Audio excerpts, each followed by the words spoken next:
Hello friends, welcome again to my YouTube channel. Our today's topic is Maxims of English Teaching. Maxims of teaching are of great importance and useful to get the positive outcomes of teaching learning process. There are some maxims pertaining to teaching which can be learned as logical sequence of the elements. Teaching is an art to gain mastery of which one should know the maxims. These maxims have been invented not by an educationist but by a psychologist. In fact, they have been developed and they make teaching effective. These are common maxims and are known by the name of maxims of teaching method. Now we shall discuss them in brief. Most of these are based on psychological principles. There are some qualities of maxims. As first is, maxims are short statements like a dictum that are treated as general rules of conduct. Next, universal facts found out by the teacher after years of experience. Next, they are culture free and universal in nature. Next, they are tried and tested principles. And last is they accelerated momentum of teaching learning process and help in achieving success in a classroom. Now, what are the types of maxims? There are some kinds of maxims as known to unknown, concise to abstract, whole to part, easy to difficult, particular to general, empirical to rational, simple to complex, analysis to synthesis, psychological to logical, actual to the representative. Now the first maxim is from known to unknown. In this maxim, many things to be taught by the teacher in the classroom are known by the students. The teacher should make use of this known material. The children gain several experiences by being a member of the family, taking part in sports, travel, and in interaction with relatives and other contemporary groups. These experiences are generally disorganized. Giving a definite shape to these disorganized experiences and to move from the known to unknown becomes a natural educational technique. The use of the known material should be done in all subjects. If the relation of the unknown is not related with the known, no useful teaching can take place. The above maxim can be used in teaching a new chapter. This maxim should be paid attention to while introducing a lesson. Knowledge must be given by linking it to previous knowledge. These are the qualities of known to unknown maxim. To enable the teaching learning process and classroom progress, called as the basic and primary of all the maxims. While introducing the class with the topic initial teaching phase, minimal piece of knowledge which students are already aware about. Buying and selling, these are the known things. Profit and loss are the unknown things. This is the example. Now the second is from simple to complex. In this maxim, the subject matter should be divided into various categories and these categories should be arranged according to order of difficulty. Some topics are easy to learn and other difficult. The simple thoughts should be taken first. Simplest thoughts should be presented at the beginning and then less simple thoughts should be presented. This is the correct way of teaching. Thus the teacher should proceed from simple to complex. The complex thoughts are different and they should be presented after the simple thoughts and not before them. The word simple here means being simple for the student and not for the teacher, because a specific topic can be simple for the teacher but quite contrary to it for the students. This maxim of teaching is useful for teaching at all levels of classes and from the viewpoint of curriculum determination and order of study. For example, the planners should be guided by the maxim while planning for the teaching of English grammar when direct and indirect narration or parts of speech should be taught. Next is from concept to abstract. In this maxim, the objective of education is to enable a student to gain authority over abstract terminology and thoughts. A person is generally considered literate on the basis of his ability to think abstract. But this ability can be gained only after analysis of concept objects. A child learns those thoughts faster which are related to the concept examples. The formation of a thought in a child is based on the external stimulus present before the eyes. A child sees a thing at first, then he acquires necessary characteristics, leaving aside unnecessary characteristics of a thing. Then he forms a concept and thus thought is developed.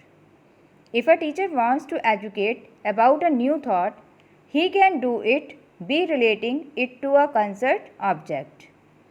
For example, a teacher can take the help of some things to teach addition. 2 and 1 make 3 is an abstract thought. This thought will be simplified if 2 books and 1 book are asked to be counted separately and then added on to let the child see for himself that they become 3. A teacher can take help of maps, charts, pictures of rivers, mountains, lakes, etc. to clarify abstract thoughts of enhancing vocabulary of the students. Next is from particular to general. By this maxim is meant that an example should be presented at first and the student should be enabled to form a conclusion by themselves. The students do not take interest in general principles. General laws and principles are certainly necessary for the growth and development of mental progress, but they should come after specific things and activities. Children naturally take interest in specific things or activities. So these things or activities should be presented to them first and then they should arrive at conclusion. Specific examples should be so presented before the students that they are able to guess general laws and principles. A successful teacher is the one who can enable the students to observe specific objects to draw generalization by themselves. This principle can be easily observed in teaching grammar when a word order of a tense has been made understood. The students can be enabled to form the or difference the verb of forms, such as they know that a sentence should normally start with a subject and that an interrogative sentence should begin with a question word if its answer demands some information, and a question word if its answer can be in simply yes or no. This maxim is considered to be mandatory in teaching grammar. This maxim is similarly considered important in teaching of other subjects as well. Now the next is from whole to part. This maxim tells us that a child sees a thing in whole. It is the nature of his brain to gain a thing in its whole from then in its parts. Gestalt psychologists have proved it by experiments that anything is seen and understood as a whole. Material thoughts are generally a blending of general and whole. Here the word whole is not being used in the sense of without remains, it is being used to see a thing in its whole form. The teacher should proceed from the whole to the part while teaching a lesson. The knowledge of the part can be given at the latter stage. As soon as a thing comes before our eyes, we see it in its whole form and then pay attention to its various parts. In fact, the meaning of understanding parts means to pay more attention to it. So, it is necessary to pay attention to the above maxim.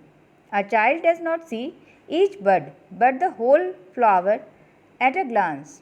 Similarly, in teaching of grammar, we should be being teaching of sentences with the complete sentence and not its parts like subject and predicate, etc. In the present times, the traditional method of beginning to teach from the alphabet and then to come at the words and sentences is not considered to be a good method of teaching. The meaning of the above maxim in language teaching is to begin from the sentences. This maxim is also called to proceed from the whole to the part. The arrangement of elements based upon the above rules enhance the probability that logical sequence of the elements is valid from psychological point of view. Now the next is from psychological to logical.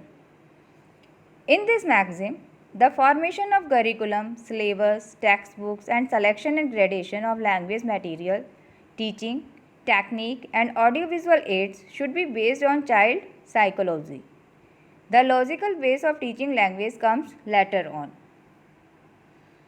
The basic principle of psychology like students' interest, aptitude, memory, creativity, attitudes, development needs and levels, aspirations, etc. to be kept in consideration for selection of subject matter and sequential arrangement of the content and then later to the logical arrangement of the content. Student-centered maxims and most effective among child learner. Next is from induction to deduction. There are two teaching techniques to make the English lessons a success. First is inductive technique, second is deductive technique. Inductive reasoning is supplying some evidence or argument to calculate to the truth. Broad generalizations are made from definite observation. In the inductive technique of teaching, the learners get themselves associated with the concept revealed and clarified by the English teacher, giving practical examples and illustration. We proceed from examples to the generalization. When a concept is developed about the knowledge through these examples, we reach the generalization of the rules of the content. Therefore, we proceed from examples and illustration to generalization in inductive technique of teaching. Inductive technique of teaching is very useful for the technique of beginners. They do not understand the rules. They understand these rules through simple and practical examples and illustration related to their lives. So this method or approach or technique is the best one for our beginners to make them understand the language items is an easier way.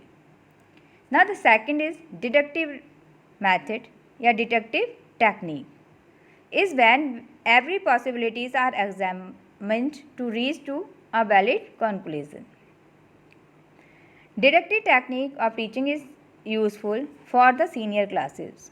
In inductive technique, we try to discover new knowledge on our teaching through illustration, examples and experiments, whereas in deductive method, we prove the rules and principles of a particular part of knowledge of the subject by doing experiments and giving examples and illustrations. We proceed from generalization to examples. It means the teacher tells the generalization of the rules of the content matter first and then he proves the generalized rules by giving examples and illustrations during his teaching language. Next is from empirical to rational. It means is that empirical knowledge is based on verifiable, observable experiences. It is based on results and observation. Empirical knowledge is based on experiment-based experiences. It is the result of practical activities. In the beginning, a child gains knowledge by practical activities, which is called empirical. Rational knowledge is based on logical analysis of experiences. Experiences are analyzed scientifically and they are taken as proved facts if they are logical. It is rational knowledge. A child sees every day that leaves and fruits fall from trees to the ground. He sees that when a thing is tossed up in the air, he falls down. But possibly the child is not aware of its cause. If he is acquainted with the law of gravitation, he would find out its cause. Everything falls down. The knowledge of this fact is based on his prior practical experiences and is called empirical knowledge. While the knowledge of the law of gravitation is its logical and is called rational knowledge. In the same way, he knows that the sun rises in the east and sets in the west. Thus the cause of the day and night are sunrise and sunset. It is the stage of empirical knowledge. But after the child comes to know the revolution of the earth round the sun, he would know the cause of the natural incidences. It would be the stage of rational knowledge. The teacher should proceed from empirical to rational while teaching. Similarly, he can apply this knowledge in grammar and literature, which necessarily from with such facts. And the next is from analysis to synthesis. Analysis to synthesis means analysis is process of breaking down an idea, concept or phenomenon into its constituent element. But rather than synthesis is compounding of various ideas, concept or phenomenon to form a theory or system. In analysis, we divided the topic into so many parts and do the part-wise analysis of the topic of the content. In synthesis, we join the parts into the whole. In analysis, the learner understands part-wise concept in a better way. Analysis is a difficult process to understand. Next is there are two other maxims also. First is from indefinite to definite. It means an English teacher should provide the opportunity for a new experiences because in the beginning there exists an ambiguity, uncertainty and doubtfulness in the concepts of a child. He gets the clarity in his conceptions and thoughts when he gets experiences from the society. He verifies his unmatured concepts on the testimony of experience. And second is from real to unreal. It means is that in teaching learning process, a teacher should use the real object in his teaching in the beginning. After that, he may use the unreal or representative objects in later stage. We can say that it is also known as from seen to unseen. This is the another maxim of teaching method. The things which can be seen, a child learns them easily. So teaching should proceed from seen to unseen or real to unreal. A child can understand various natural subjects easily. such as trees, plants, sky, moon, sun, river, lake, etc. Just imagine we want to tell the principle of nature to the students. In fact, nature is invisible while its reflection can be seen in various things. Thoughts about nature should follow the knowledge of various things. This maxim is the second meaning of the sentence. Generally, the present is seen while the past and future are unseen. So, the present should be taught at first and the past and future should be taught later. Similarly, active tense is generally used to, so it is should be taught first while the passive should be taught after the concept of active has been cleared. So in the case with direct and indirect narration. Thank you for listening me, and we just meet again with a new topic, and it is about the aims and objectives of teaching English. Thank you.